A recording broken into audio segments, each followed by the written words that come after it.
பார்ந்த மாணவர்களுக்கு தாமிரபரணி பொறியியல் கல்லூரியின் வாழ்த்துக்களும் வணக்கங்களும். பேசிக் ஃபிசிக்ஸில் காஸ்மாலஜிக்கு தலைப்பின் கீழே நிறைய டாபிக்ஸ் பார்த்துட்டு வருகிறோம். இன்றைக்கும் சூரிய குடும்பத்தில் உள்ள மாஸ் பிளானட்டை குறித்து நம்ம பார்க்கலாம். வாங்க வீடியோக்குள்ளே போகலாம். வெறும் கண்களால் பார்க்கக்கூடிய ஒரு பிளானட் வானத்தில் நீங்கள் பார்த்தீங்கன்னா சிகப்பு கலரில் தெரியும், அதுதான் செவ்வாய் கிரகம். பூமியை விட 3 மடங்கு சின்னதாக காணப்படுகிறது. பூமியில் ஒரு நாள் 24 மணி நேரம்னா செவ்வாய் கிரகத்தில் கிட்டத்தட்ட சேம் தான், 24 மணி நேரம், கூடுதலாக 40 நிமிஷம். செவ்வாய் கிரகத்தில் மையப்பகுதி எப்படி இருக்குன்னா ரொம்ப கூலிங்காக இருக்கும். அப்படியே சராசரி வெப்பநிலை -60°C இருக்கிறது. மட்டுமல்ல, இந்த செவ்வாய் கிரகத்தின் மேற்பரப்பு பார்த்திங்கன்னா இந்த படத்தில் பார்க்குறீங்க, அயன் ஆக்சைடு இருக்கிறதுனால இது சிகப்பாக இருக்கிறது. சூரியனை அதிகப்படியான நீள்வட்டத்தில் சுற்றி வரக்கூடியது இந்த செவ்வாய் கிரகம்தான்.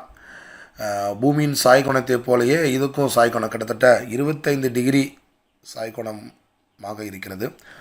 பூமியில் இருக்கிற மாதிரி வெவ்வேறு சீசன்ஸ் இந்த செவ்வாய் கிரகத்தில் உண்டு. அதனால தான் மனிதர்கள் வசிக்க முடியும் என்ற ஒரு திட்டத்தை, ஒரு சூழ்நிலையை ஏற்படுத்தினார்கள்.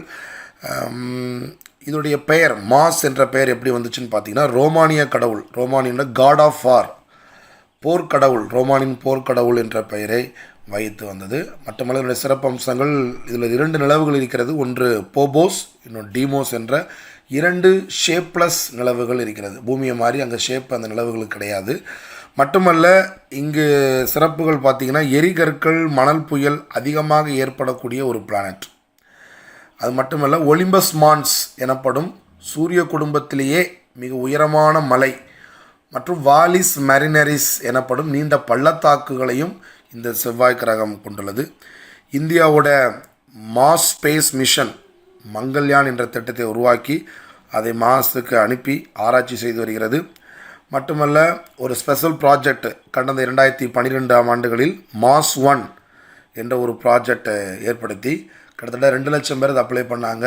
அது 1 லட்சம் பேரை அதை செவ்வாய் கிரகத்துக்கு செலக்ட் பண்ணி ஒன்வே மாஸ் 1 ஒரு வெளி போய்க்கலாம், அங்கே போய் அவங்க செட்டில் ஆகிக்கிடணும். அதனால் இது சாத்தியமா இல்லையா என்றது தெரியாத சூழ்நிலையில் கடந்த ரீசெண்டாக அந்த திட்டம் கைவிடப்பட்டது. ஸோ அடுத்த காணொளியில் இன்னும் பல சுவாரஸ்யமான விஷயங்களை அடுத்த பிளானட்டை குறித்து நாம் பார்க்கலாம். தேங்க்யூ.